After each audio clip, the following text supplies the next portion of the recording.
तो पढ़ा हम लोगों ने चैप्टर क्या है कैसा है, what is the chapter, Europe and India. Sir बहुत कुछ है स्क्रीन पे, लेकिन कुछ पढ़ा अपन ने, कुछ समझा अपने को? यस नो मे बी कुछ तो बोलेंगे।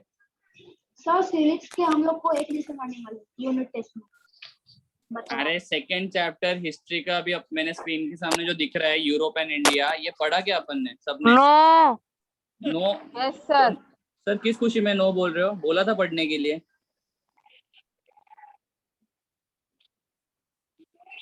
कौन है वो नो वाला? कृष्णा तुम हो ना? यस सर, रीड किया है। तो रीड किया तो क्या समझा बताओ बेटा।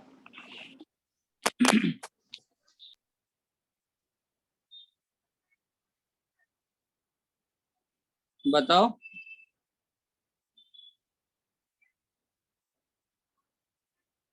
सर वो मत पूछो, बाकी सब पूछो, हम बता देंगे। तो पूछू क्या फिर आप लोग? ठीक, चलो स्टार्ट कर रहा हूं मैं, ठीक है। So Europe and India. Europe India, पता है ऐसा कुछ जगह नाम, जगह का नाम है? यूरोप नाम का एक जगह है, इंडिया नाम का एक जगह है। Yes sir. Yes sir. हम लोग कहाँ पे रहते हैं? हम लोग कहाँ पे रहते हैं? इंडिया। इंडिया। कुछ भी, हम लोग उगांडा में रहते हैं। नहीं नहीं, हम लोग उगांडा में रहते हैं। नहीं नो सर। नो तो ठीक सर है, नहीं। आप बोल रहे हो तो हम रहते रहेंगे। नहीं ठीक है। So let's start with the chapter. During the modern period, the various happening in Europe and its impact on India. Therefore, while studying the period of modern Indian history, we have to study the events happening in Europe during this period. All right. तो बहुत सारा चीज अकर हुआ था, event मतलब बहुत सारा incident अकर हुआ था in the modern history. Okay, modern Indian history में जब ये जो पीरियड चला था, अगर हम सबको याद रहेगा, एंशिएंट हिस्ट्री पीरियड था, मेडिवल हिस्ट्री था, और अभी हम लोग पढ़ रहे that is modern history, right. तो हम लोगों ने देखा कि बहुत सारे इवेंट्स अकर हुए, बहुत सारे इंसिडेंट अकर हुए ये पीरियड के टाइम पे, राइट। तो ये पीरियड के टाइम पे ऐसा क्या चीज हुआ यूरोप में, क्या चेंजेस आए, ये सब चीजों को अपन थोड़ा समझते हैं, ठीक है। Let's start with period of renaissance.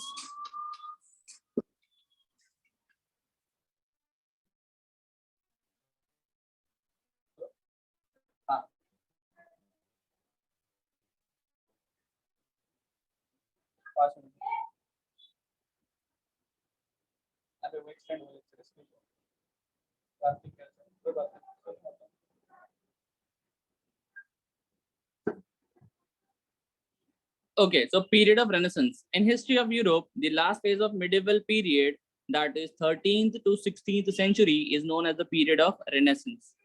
During this period, Reformation, religious reform movements, and geographical discoveries laid the foundation of modern era. Hence, this period is also known as Age of Renaissance. During this period, in the field of arts, architecture, philosophy, etc., there was a revival of Greek and Roman tradition, which gave momentum to an overall development. During the Renaissance, humanitarianism was given great impetus. There was a change in the outlook of treating each other as human beings. So basically, sir, आपने पढ़ा तो बहुत कुछ, समझा कुछ नहीं, है ना। तो पीरियड ऑफ रेनेसेंस, रेनेसेंस का मतलब क्या रहता है? आप लोग बताओ जरा, किसको कुछ पता है रेनेसेंस का मतलब क्या है?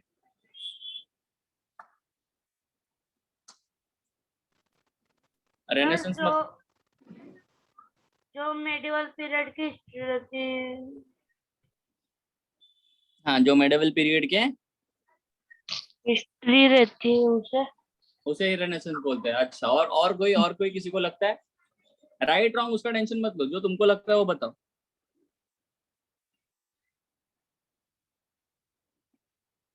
Anybody else? Srishti? No sir.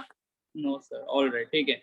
Renaissance basically हम लोग बोल सकते हैं कि रेफॉर्मेशन, चेंज जो आया था, ठीक है, एक शिफ्ट आया था। जैसे मैंने बताया तुम लोग को, एंशिएंट हिस्ट्री था, फिर मेडिवल हिस्ट्री था, उसके बाद आया आप लोगों का मॉडर्न हिस्ट्री, ठीक है। जो शिफ्ट आया था from the medieval history to a new era is basically wherein there were many discoveries, wherein there were many reformations, ठीक है। बहुत सारे चेंजेस आए थे। सर किस बात में चेंजेस? ज्योग्राफिकल स्ट्रक्चर में आए थे, ठीक है, आर्ट्स में आए थे, आर्किटेक्चर में आए थे, इन सारे फील्ड्स में जो जो चेंजेस आए थे, इसके वजह से इस पीरियड को, इस एरा को, इस एज को हम लोग बोलते हैं एज ऑफ रेनेसेंस। क्लियर है? Yes sir. Okay. In the fields of arts, architecture and philosophy, Greek and Roman tradition, जो ट्रेडिशन था ग्रीक लोगों का, ग्रीस का एंड रोमन पीपल का, वो बहुत ज्यादा इम्पेटस आया, इम्पेटस इंपॉर्टेंस मिला उसमें, ठीक है, उसमें एक ग्रोथ आया था, एक पुश मिला था। समझ में आ रहा है? मोमेंटम का मतलब यहाँ पे क्या है? पुश। पुश। ठीक है, यस क्लियर है? Sir. Yes. Yes, sir. Okay. There was a change in the outlook of treating each other as human beings. पहले लोगों को गलत तरीके से ट्रीट करते थे. They did not consider humans while treating each other. Okay, they considered it as an object करके हम लोग करते थे. ठीक है, बहुत सारा ill practices होता था, बहुत सारा discrimination होता था लोगों को ट्रीट करने के टाइम. लेकिन जैसे जैसे ये चेंज आया, लोगों के माइंडसेट में चेंज आया, लोगों का सोचने का तरीका, लोगों का एक दूसरे को देखने का तरीका में बहुत फर्क आया. सर दोनों आंख से तो देखते थे, अभी भी दोनों आंख से ही देखते हैं, but there was a difference in the mindset of the people. समझ रहा है सबको? Yes sir. Sir. Yes, sir. Okay, तो ये माइंडसेट में सर क्या चेंज था? देखो यहाँ पे लिखा है, instead of religion man became the centre point of all ideologies. पहले क्या होता था, हमारा रिलीजन क्या बोलता है उसके ऊपर सब कुछ डिपेंड करता था, बट जब वो चेंज आया, when there was a change, ठीक है, in that period, in that time what happened कि लोगों को ऐसा लगा कि नहीं, हम लोग ने कास्ट को साइड में रखना चाहिए, रिलीजन को साइड में रखना चाहिए. Whatever we should give importance is man. It's about the humanity, it is about everything. ठीक है, हम लोगों को किस तरीके से ट्रीट कर रहे हैं या लोग हमें किस तरीके से ट्रीट कर रहे हैं, उस बेसिस पे हमने हमारा चेंजेस लाना जरूरी है. समझ में आ रहा है? Yes sir. Yes sir. Yes तो Yes, sir. समझ गए. यस। ऑल राइट, ठीक है, यहाँ तक जरा पढ़ के लो, फिर हम लोग आगे बढ़ेंगे.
सर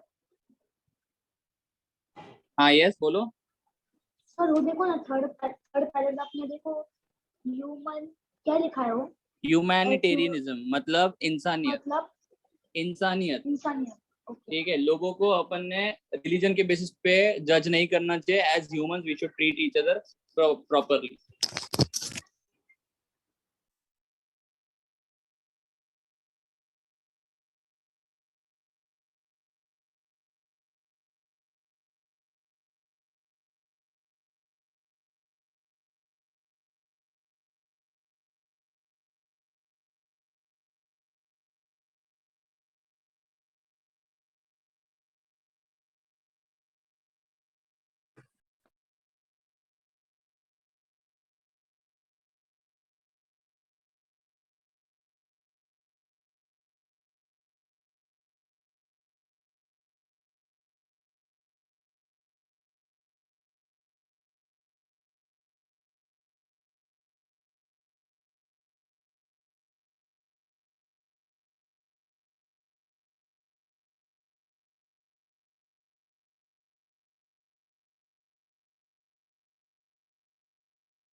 सर पढ़ के हो गया.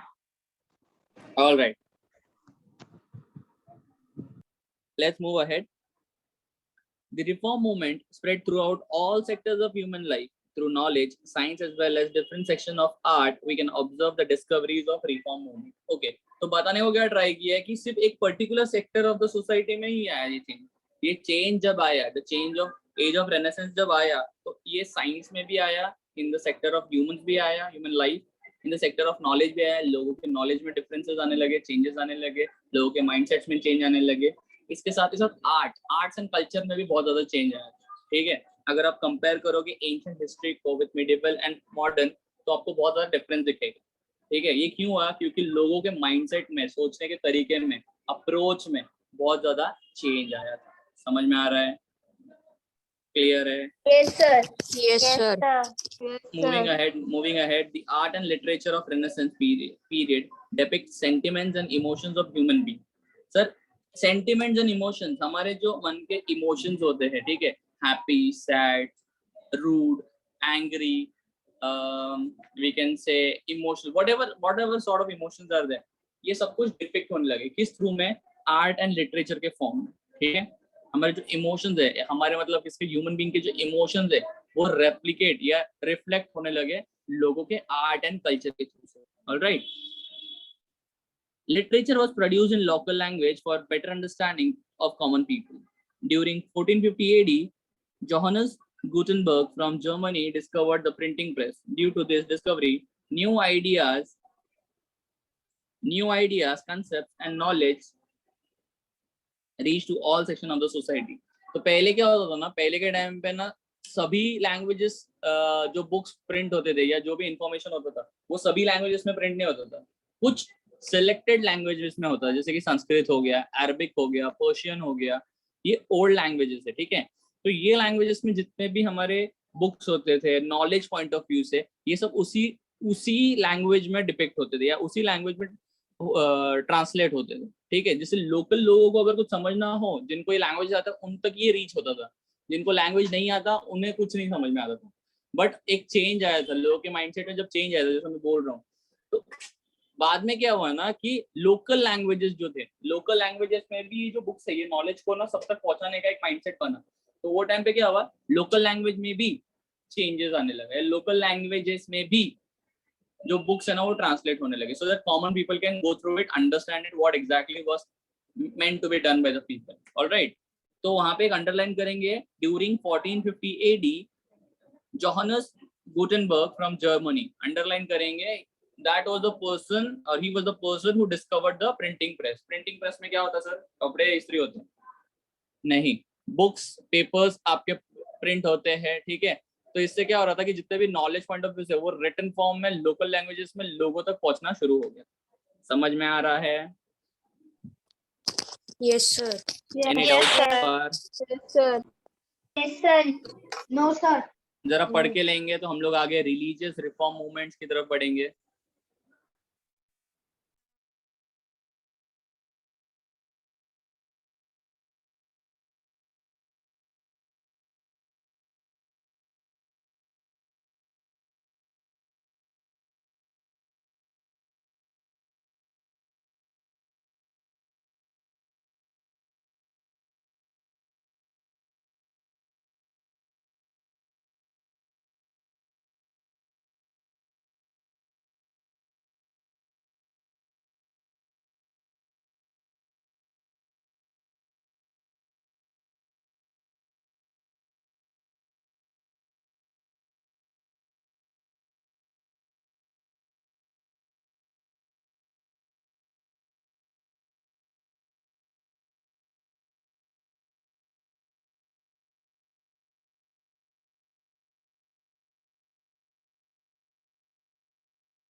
Sir, over.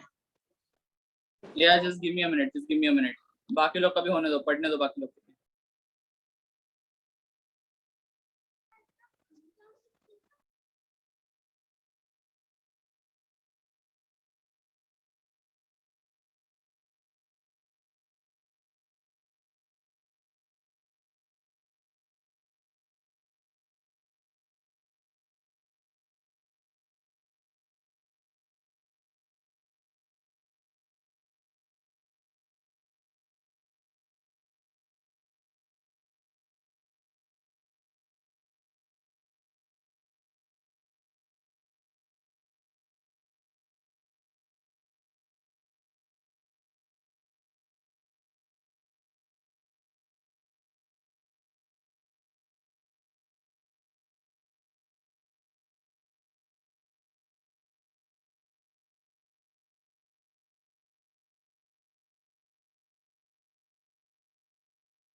सर हो गया.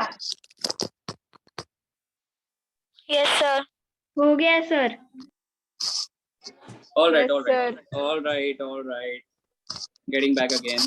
Religious reform movements. Religious reform movements क्या होता है सर? तो रिलीजन में क्या क्या या रिलीजियस पॉइंट ऑफ व्यू से क्या क्या चेंज आया था, क्या क्या रिफॉर्म आया था?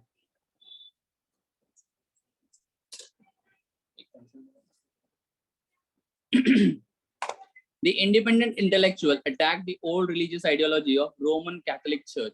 पहले जो रोमन कैथोलिक चर्च के लोग थे उनके आइडियोलॉजीज थे, ठीक है, आइडियोलॉजीज जो थे, that was not acceptable.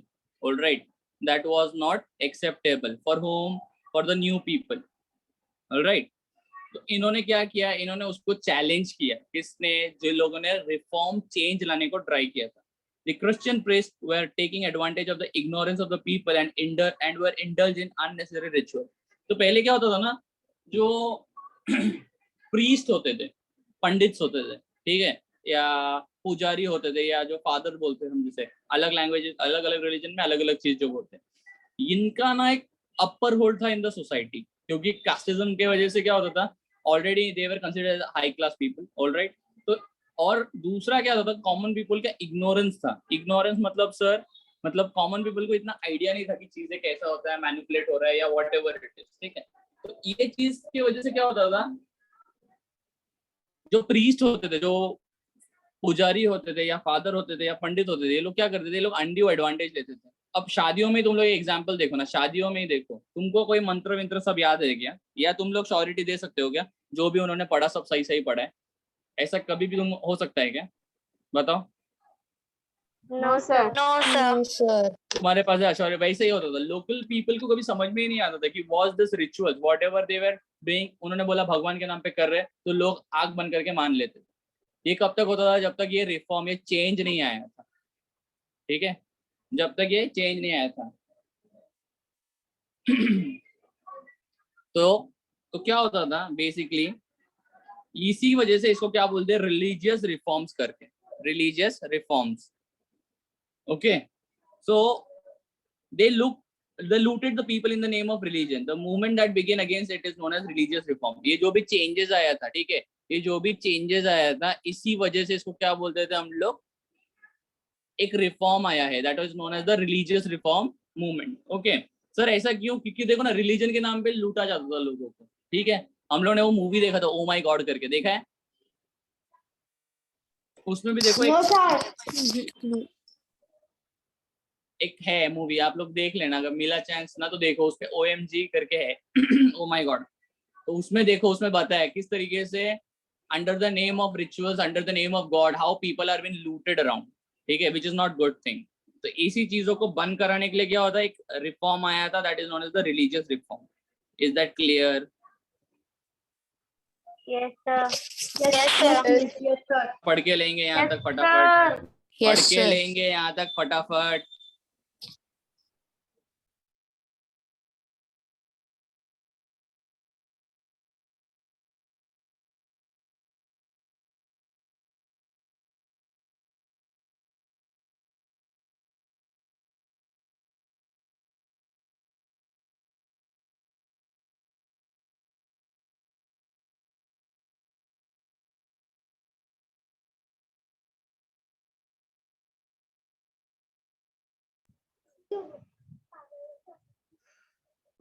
Sir हुआ।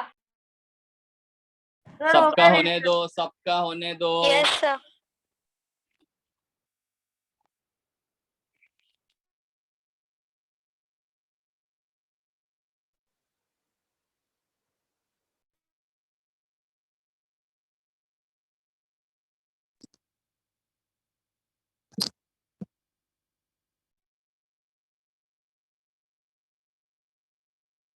All right, so any doubt so far?